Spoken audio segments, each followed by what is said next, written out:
आखिर मरते हुए घटोत्कच ने कर्ण से ऐसा क्या मांगा जिसे दानवीर के नाम से जाने वाला कर्ण भी नहीं दे पाया।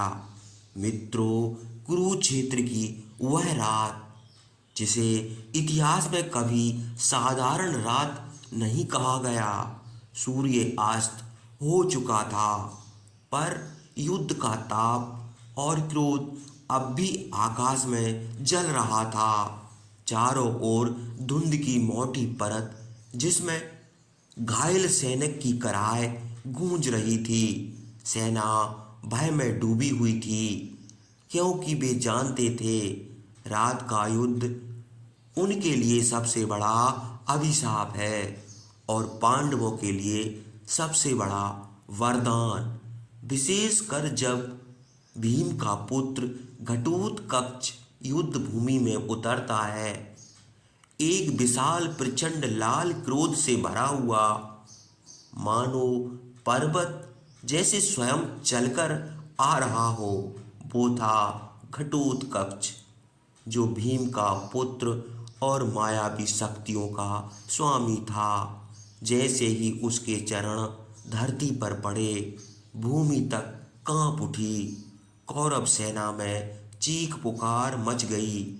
कोई भाग रहा था, कोई चीख रहा था, कोई रथ छोड़कर भागा, कोई वह से अस्त्र उठाना ही भूल गया। घटोत्कच की हंसी कोई साधारण हंसी नहीं थी। वह हंसी कौरव सेना की मृत्यु की सूचना थी। पांडव शिविर में उत्साह की लहर दौड़ पड़ी। भीम की आंखें चमक उठीं। अर्जुन ने धनुष कस लिया और श्री कृष्ण ने केवल इतना कहा, अब धर्म स्वयं युद्ध कर रहा है। पर दूसरी ओर दुर्योधन में भय समा गया। वह कर्ण की ओर दौड़ा और कांपती आवाज में बोला, मित्र, आज इस राक्षस को नहीं रोका गया तो कौरव वंश कल के सूर्य उदय से पहले समाप्त हो जाएगा। कर्ण यह सब देख रहा था।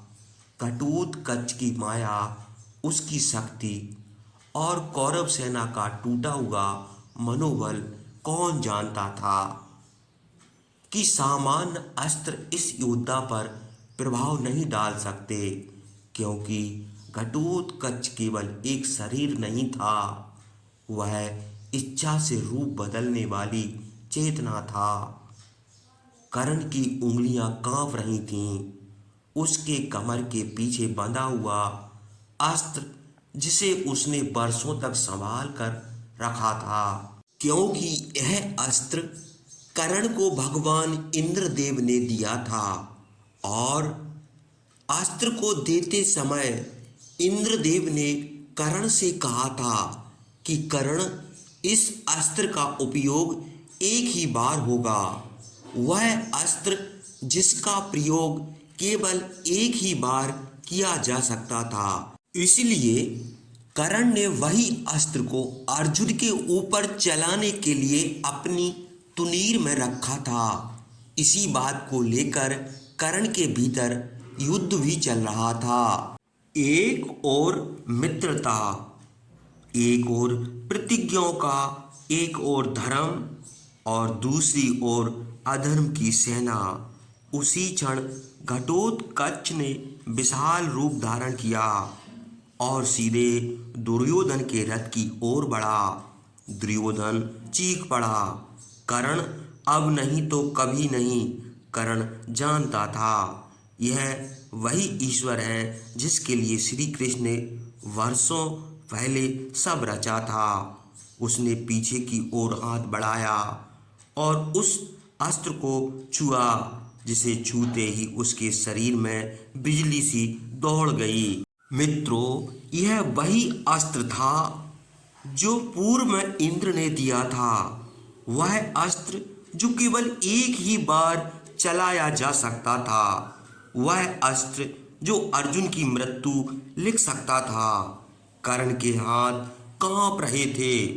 घटोत्कच ने यह सब देखा, लेकिन वह मुस्कुरा रहा था, क्योंकि वह जानता था यही वह अस्त्र है जिसके लिए मेरा जन्म हुआ था। वह जानता था उसकी मृत्यु केवल उसकी नहीं होगी, बल्कि वह पांडवों का भविष्य बचाएगी।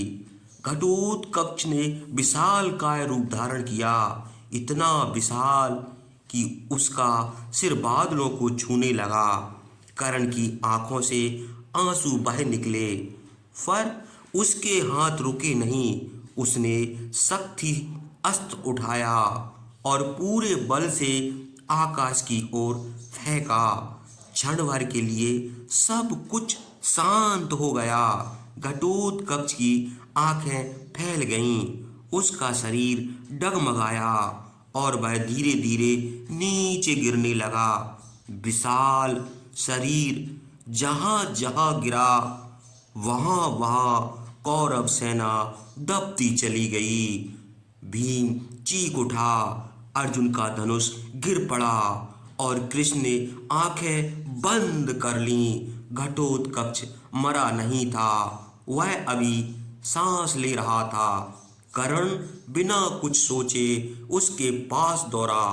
इतिहास में पहली बार कर्ण ने अपने शत्रु का सिर अपनी गोद में रखा।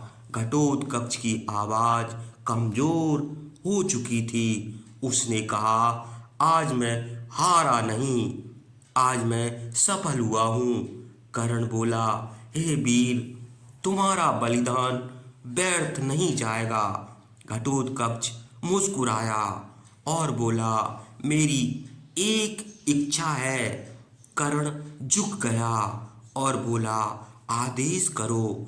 घटोत्कच ने कहा, जब इतिहास लिखा जाए तो यह मत लिखना कि यह घटोत्कच पांडवों के लिए मरा, बल्कि यह लिखना कि घटोत्कच धर्म के लिए हंसा और वीर गति को प्राप्त हो गया। घटोत्कच ने आगे कहा, कर्ण, तुम महान हो, पर तुम्हारा समय गलत है। तुम्हारा धर्म सही है, पर तुम्हारा पक्ष नहीं। एक दिन यह संसार तुम्हें समझेगा। तभी घटोत्कच की सांसें रुक गईं, उसकी आंखें बंद हो गईं और कुरुक्षेत्र में पहली बार रात सचमुच शांत हो गई। कर्ण वहीं बैठा रहा, न विजेता न पराजित, बस टूटा हुआ। तभी धीमे कदमों की आहट हुई। भगवान श्री कृष्ण आए। उनके चेहरे पर शांति थी, पर आंखों में गहराई, मानो वे पहले से जानते थे कि यह रात किस कीमत पर बीतेगी। कृष्ण ने किसी को नहीं देखा, सीधे भीम के सामने जाकर बैठ गए और बोले, भीम, क्या तुम मुझे नहीं देखोगे? भीम की आवाज टूट गई और वह बोला, माधव, आज मुझसे मेरा पुत्र छिन गया। श्री कृष्ण ने शांत स्वर में कहा, नहीं भीम, आज तुम्हारा पुत्र अमर हुआ है। भीम ने अचानक सिर उठाया, आंखों में क्रोध और प्रश्न दोनों थे। वे बोले, माधव, यदि यही अमृता है तो मैं ऐसी अमृता नहीं चाहता। माधव मुस्कुराए और बोले, भीम, क्या तुम जानते थे कि घटोत्कच आज युद्ध भूमि में क्यों हारा था? भीम चुप रहा। कृष्ण बोले, वह युद्ध जीतने नहीं, अर्जुन को बचाने उतरा था। यदि आज का शक्ति अस्त्र अर्जुन पर चलता तो कल का सूरज पांडवों के लिए कभी नहीं उगता। जैसे ही श्री कृष्ण के मुख से भीम इस शब्द को सुनता है, मानो उसके सारे प्रश्न अपने आप मन के बोझ तले दब जाते हैं। श्री कृष्ण कहते हैं, ये पार्थ, जो हो रहा है वह बस नियति का ही एक बीज है। जैसे तुमने बोया था वैसे ही यहाँ मिला, और जैसा तुम आज करोगे वैसा ही आगे तुम्हें मिलेगा।